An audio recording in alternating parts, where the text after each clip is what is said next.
Hi, and welcome to the Thought Leaders Business Lab for your Thursday episode.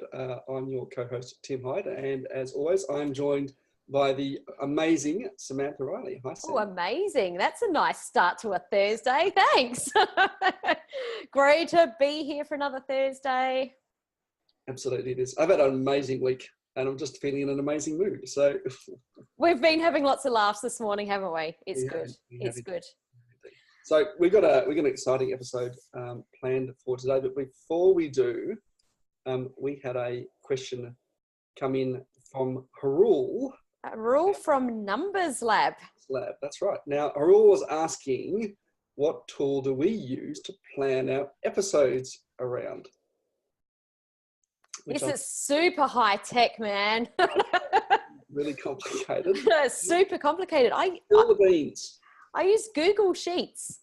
I have one sheet. Everything is color coded in the sheet with our episode dates, our episode titles, what we're talking about, what our call to action is. And then we've got it color coded depending on which team member it's gone to. It's got a yellow if it needs to go off to be edited. It's got a green if it's come back. Have we sent off the social media images? And we all just understand what the yellows, the greens, the oranges, the reds and the purples mean. And not high tech, but it doesn't need to be. Everyone knows what's happening. It doesn't at all. And the great thing about Google Sheets is that it's really easy to collaborate with co-hosts. Yes. And all your team members to say, this is what's going on. And we've created, for the Thought Leaders Business Lab, we've got a tab for episodes and links. We've got a tab where we put questions that come in during the week, like this one. Yes. We've got a tab for episode ideas that don't really have a home yet. And we've got another tab where we've got a show run sheet where we go through and know what the order of the particular show is as well. Yeah. So it's and again, helps you sort of planning and looking forward to what's coming up next and when we're going to do them. Yeah, and like you said, all of our team members also have access. So once we've done our bit and recorded our episode, it gets handed on to our team members. They can all just log in, or they don't even need to log in. They just go in, grab what they need, whether it's the images or the show notes or the recordings, and they just go and magically do their stuff so that this episode ends up in your earbuds and all over the social webs. Absolutely. Now, awesome. Cool. But today, Tim, we're talking about 7 copywriting mistakes that will put your readers to sleep. I love this topic. I think this is great because we don't want sleepy readers. We don't, and I think this is a good rule. I mean, we talked last week about your content strategy, and I think this is probably one that's, I think for a lot of people, your content strategy will involve a lot of copywriting. Which is such an important part of our business. And even though we all went to school and we all learned to read and write, the art of writing copy is a pretty important skill, I think. And it's not like the way we learned to write at school at all. No, it's not. And that's what I think people don't really understand, I guess, necessarily when we first start our business. We think, yep, I can write the copy on my website, I can write the copy on my social media posts, and away we go. And even there's a difference between writing copy to be read and writing copy to be read out. Yes, exactly. Completely different. Recently, I wrote out some scripts for a 9-part video training series on planning out your automation strategy. What did you do, Tim? It was awesome. And then I started reading it out. I'm going, no, this makes absolutely no sense whatsoever. And I just had to keep stopping the video and reshooting it because, how I wrote it to read isn't necessarily how I was speaking it to listen to. Yes. And that was a kind of really important, differentiation. But we're specifically going to talk today more about copywriting from a written perspective. Absolutely. All right. Now, the first of those, because I'm going to put 7 out to you today, the first of those copy mistakes, I think, is writing too much copy. In what context are you talking, Tim? Well, I guess, when we're talking about things like blogging or social media, okay, we know that Twitter's limited to 140 characters. But it's very, I guess it's one of those things we want to be clear and concise in our messaging, right? So too much copy is just waffling on for the sake of waffling on, and saying 10 words where one will do. Yes. Okay. I think your copy needs to be at about as long as it needs to be to get your message across. So if you can write your copy in 200 or 300 words, write 200 or 300 words. One of the strategies that I'm using in my business right now is to write what we call long form copy, which is sort of 1,700 to 2,500 words. Now, I'm doing that very specifically to give lots of examples, but also for depth of content when it comes to Google, indexing my website. Right? But that is probably the exception to rule. I wouldn't necessarily recommend that everyone always write 2,000 words in every single blog post or every single social media post they write up.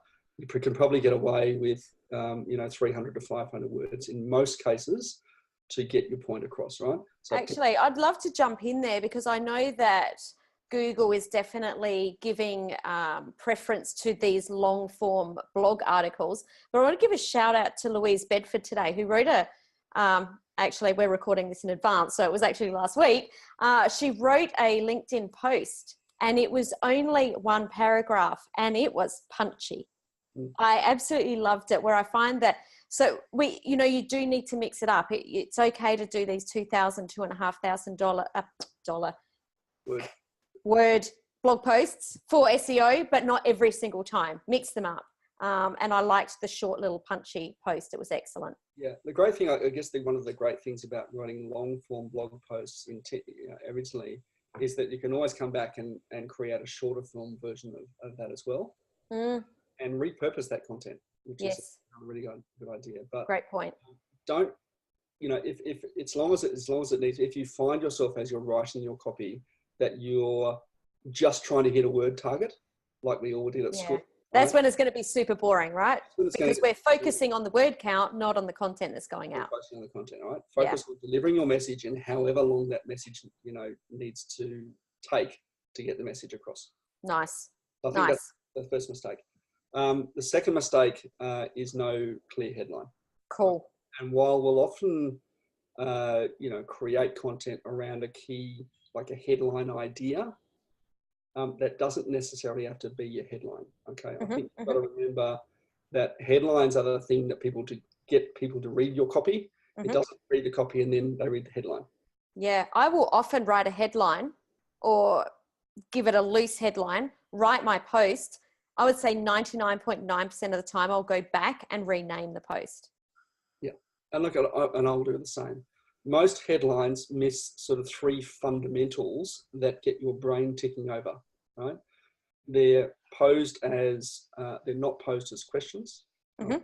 They're posed as statements rather than questions. Right? They talk about solutions and not problems. And they don't create any curiosity. Nice. Right? So if you have got those things in your headline, you'll get people to read your copy. So, awesome. Probably a really good example here is, right, Sam, I know you're a very experienced podcaster, but if we were to create, here's what you know about, here are the things you need to know about podcasting, it's boring. Yeah. Probably not many people would click on that unless they were super desperate right now to solve that problem. Now that does tick one of them, right? It does tick curiosity, but it doesn't talk to a problem. Yes. Right? And it's a statement, not a question. Now, if we were to rephrase that, right, and we said, here are the 5 secrets that are holding you back from podcasting success, right? Even someone who creates podcasts on a regular basis might look at that and go, oh, do I know the 5 secrets? Or, and this is on the spot, are you making one of these 5 mistakes that are preventing you from getting the downloads on your podcast that you'd like? I mean, that's a really long one, but it's about thinking how you can say the same thing in a different way. That's right. Okay. So that's a mistake that people make is not either not having a headline or not having a headline that generates enough interest to have people read your copy. That's nice. Cool. Third mistake. Did you have a question there? No, I was going to say, what's number 3? Number 3, all right. Number 3 is writing all about you. Oh my goodness. Yes. And we most often see this in websites. Massive problem with websites is that no one cares that you were founded in 1997 and I did this and you did that and right? If you start writing about yourself and I did this and then I did that and then I did something else and then I did this, right? It's like going on a date with someone who only talks about themselves. Absolutely. One of my mentors told me that we should be saying you or we double the amount of times that we're saying I or me. As a super loose guideline, I find it really easy to go back and say, oh, few too many. How do I reword that sentence? Yeah. And it is a skill to kind of transform it into your customer language and have from a perspective of what does your customer want to know, right? Which leads me on to mistake number 4, is that it has no clear benefit. Nice. So no clear benefit to the reader, right? No clear benefit to the reader, right? You don't want your reader to get to the end of your article, your copy, your blog post, whatever, and go, that was a couple of minutes I won't get back. Yeah, we don't want to be that person. That's right. And we talked last week about the idea of making things informative but also entertaining. Right? So your copy needs to be entertaining, it needs to be humorous, it needs to be informative. And we also talked about trying to open a conversation. We're trying to engage a conversation by writing this. Yeah. One of the if you ever, if you're watching this, listen to this today and jump onto the 6 o'clock news tonight, they'll do a strategy with their content that you should think about using in your copy as well. Right? It's this idea of an open loop that we, and the news do it really well because it's coming up after the break. We'll do this. Yes. And so what do? You stick around till after the break because that's the thing you want to learn. Yes. Right? So we can do the same thing with our written copy, that we create open loops, and we've created the first open loop with our headline, but we're also going to create open loops with our first parts of our content that gets us to read to the end of the article, and that's generally where you've got your call to action. Yeah. As well. Nice. What have we got? 1, 2, 3, 4. We've got 5. We're at 6. Number 6 is bad grammar. Oh, now this is an interesting one actually, because there's a lot of conversation around with people saying, well, I should be able to write it however I want. We're entrepreneurs. We can do whatever we want. But obviously you don't agree, Tim, in regards to grammar. I don't agree. And I think the importance of grammar, and you can still put your own language into it, right? But I think the importance of grammar is that because text and copywriting is a one-dimensional communication medium, we've got to be really careful about the meaning that comes across from our grammar. Right? And I can't recall the specific example, but it's like, with use of commas. I know what you're talking about. I saw that post on Facebook just recently. Yeah, I can't recall how it goes, but it has an entirely different meaning. Okay, I think it's we're having dad for dinner. We're having grandma around for dinner, okay? We're having grandma, for dinner, or we're having grandma for dinner. Yeah. And it's just one comma that changes the whole context. And that's what we mean with grammar. It can convey an entirely different meaning where we use our apostrophes, where we use our grammar, and even, spelling between there and there, in English. Obviously, there's lots of different meanings for it. But getting those things right, I think also not only conveys the right meaning, but also tells your reader that you have an attention to detail consciously that reflects on your quality of service. Yeah, I love that you've brought this up because we hadn't discussed this before we started this episode. But the camp, I guess, that does say, it's our business, we can do whatever I want, and it just shows us being authentic. I have never 100% agreed with the grammar because for the same reason that you said, that we're conveying maybe that we don't have an attention to detail or we don't care. I I mean, I'm not going to lie, it probably is something that goes out with a mistake every now and again, but I will try my best not to make have a mistake go out. Yeah. A bit of a grammar Nazi. I think it's important. My wife has this remarkable ability to notice double spaces from across the room. Oh wow! And I think it comes from looking at academic papers when she first got into the workforce. But again, it's that attention to detail that says, yes, I've got double spaces somewhere and don't have double spaces elsewhere. Yeah. I'm using my commas or I'm using my language incorrectly. I don't have the advantage of spoken word or visuals to kind of emphasize particular things or to change the meaning based on the inflection of them, and that's why grammar does that for us in our copy. Absolutely. So what's the last copywriting mistake that we don't want to make, Tim? I'm going to throw in a bonus one as well, but the last one I had in this 7, right, is overuse of either bland words or buzzwords. Oh, okay. I don't like either of those. Not surprising. And it's a really easy trap to fall into, right? The first one, bland words obviously come up from, we think we need to embellish. We need to write more than we did. And personally, I think it comes back to, how we were taught to write in primary school and high school. Yep, totally. College, that we were given these arbitrary, you need to do a 5,000 word essay. And we found ourselves padding things out a lot. Now, as coaches and consultants, we often say in 5 words what we could say in 1, just because we have this idea this crazy notion in our heads that it makes us more valuable. Yeah. Right. So we're doing it because we're trying to make ourselves feel better. Yeah, right. Customer doesn't care. Get your meaning across. Use as few words as you need to. Right. Don't use 2 words where 1 will do. Right. And be very, very careful about using buzzwords. Okay. Now, buzzwords mean a lot to you, but they don't necessarily mean a huge amount to your customer. And buzzwords are something that we can get very caught in if we're in an inner circle of people that are all in that industry.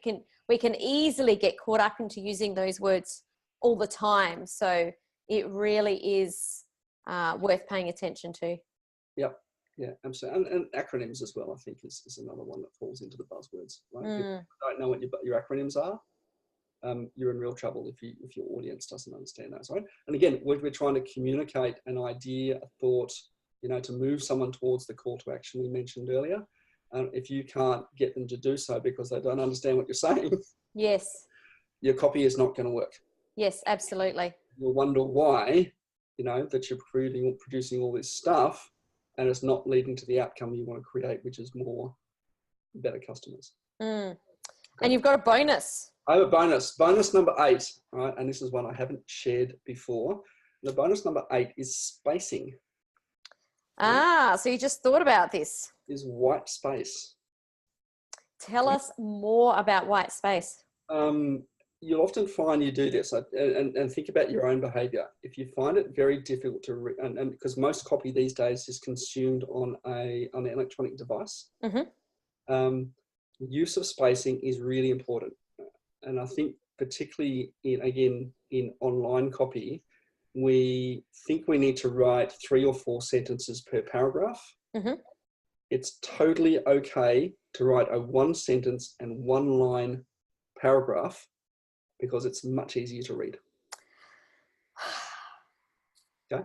Now, I definitely do that. And this is so weird because every time I do it, I'm like, is someone ever going to pick up that that's not meant to be a new paragraph? Because this is how I write my emails, but it's so much easier to read, especially on a smartphone. Yeah. Okay. And again, this is the thing that people don't realize when we start writing. In the same way that, when I wrote my copy for my course, I wrote it to read, not necessarily to read on screen. To sort of to verbalize. And if you can break it down, even when you're looking at your copy, if you find yourself going to certainly a 4th sentence in a single paragraph, I would break that into potentially 2 or 3 different paragraphs. Yes. Think about 1 sentence paragraphs particularly if you expect your copy to be read online. At the most, 2. I would almost never think about doing 3-sentence paragraphs in online copy without breaking into a new paragraph. Yeah. Okay. Awesome. Now, this is not the way we were taught to write. It is what we want to do when we're writing for online. It's much easier. Now, most people don't realize this, but you look at newspaper print. Newspaper print is never more than 70 characters wide, right? Because it's much easier to read 70 characters wide. Right. And even think about that in your copy. If you've got and look at the things you do again. If you've got really long lines of copy and you print it out, it's easier to read if you print it out. But you don't want people to go, oh shit, I need to print that out to go and be able to read it. You need to be able to make it easily consumable. So lots of white space, short sentences, and there are really cool tools out there. Things like Hemingway Editor that will actually go, no, your language is too complex. Your sentences are too long, break them down into much smaller things and you know, paragraph return, paragraph return, paragraph return. Because we're trying to write our copies so that a 12-year-old can understand it. If a 12-year-old can't understand what we're trying to get across, then our copy is too complex. We're not writing a brief for a, you know, some degree. We're writing copy that we want people to understand and engage with. Yeah, I think once you see those things, you'll start to look at other people's copy as well and go, that's why that's easier to read. Yeah, absolutely. Absolutely. And try it yourself. Try it yourself. Make a really long paragraph, you know, lots of sentences, and then break it up and then, you know, stick it on your device and see how the difference is. Great.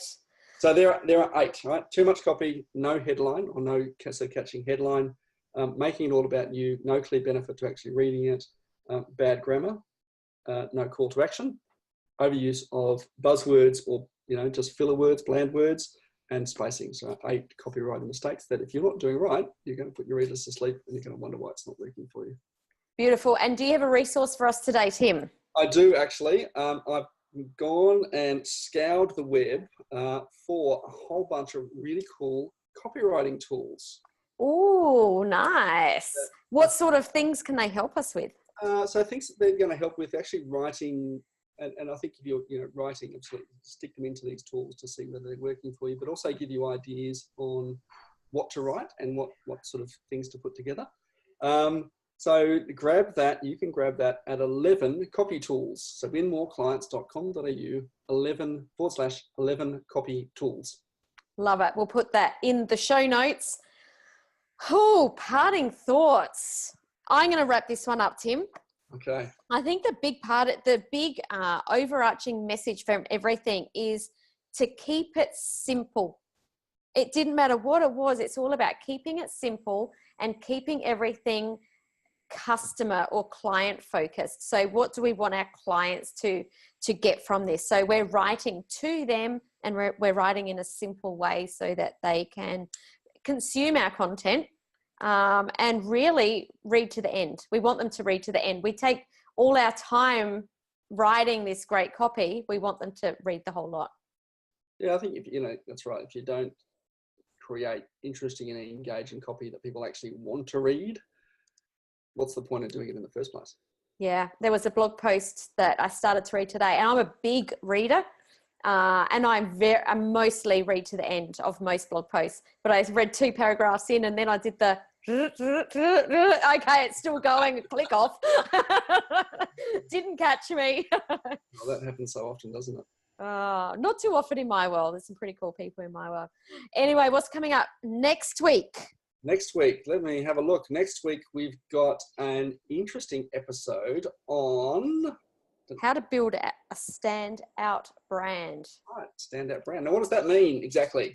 That standout brand, everyone wants to stand out. Who wants to be, considered with all of the other people, all of the other competitors who, it's about standing out so that we're seen, so that our message is heard, and most importantly, so our message is heard by the right people so we can attract clients.